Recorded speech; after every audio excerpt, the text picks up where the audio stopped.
तसं वाघीण बोललीये, परंतु माझ्या राजकारणाचे दिवस हे निवडणुकीपुरते असतात. त्यानंतर मी समाजकार्याला सुरुवात करतो किंवा समाजकारण करतो. पण त्यामुळं माझं सगळ्यांना सांगणं आहे की कुणी उगाच बळच बाबा शेपटावर पाय ठेवायला जाऊ नका, उगाच आमच्या लोकांना त्रास द्यायला जाऊ नका.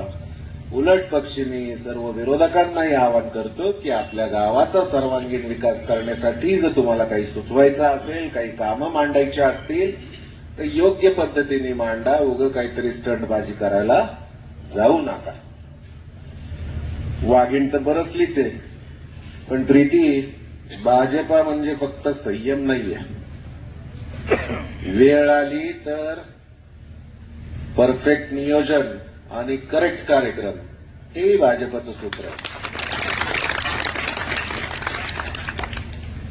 मला समोरच्यांना एक या निमित्ताने सांगायचंय, बऱ्याच गोष्टी कानावर येतात होता.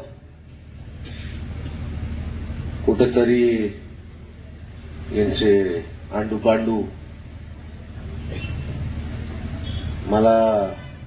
मी आता संयम ठेवायला शिकलो 2016 पासून. 2016 पासून मला नाही वाटत कोणी मला दांडापिंडा हातात घेतलेलं बघितलं असेल, पण हातात घ्यायचं विसरलेलो नाही आणि चालवायचं तर त्याहून नाही. त्यामुळे मला असं काही जर कळालं, म्हणजे कळत नाही असं बिलकुल नाहीये, पण मी अजून संयम ठेवून आहे.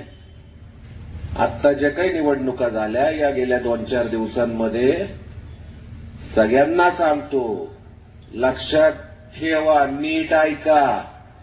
जर यदा कदाचित आमच्या कुठल्याही कार्यकर्त्याकडं वाकडी मान करून बघितलं, जरी या 3 दिवसात तर फार बोललेला आहात, पण इथून पुढं जर यदा कदाचित वाकडी मान करून जरी बघितलं तर मी तांगड्या काढल्याशिवाय राहणार नाही, हे सगळ्यांच्या साक्षीने सांगतोय. संयम ठेवलाय तर त्याचं अंत बघू नका. काही गैरसमज असतील की माझ्याकडे काही येत नाही किंवा काय, तर माझ्याकडे बऱ्याच गोष्टी आल्या, परंतु प्रथम नागरिक या नात्याने संयम ठेवलाय. जर एखादं कार्ट घरातलं बिघडलं तर त्याला नीट करायची जबाबदारी ही माझ्याकडे आहे आणि ती पाळल्याशिवाय राहणार नाही, एवढं तर नक्कीच सांगतो. असं वाटतं आपण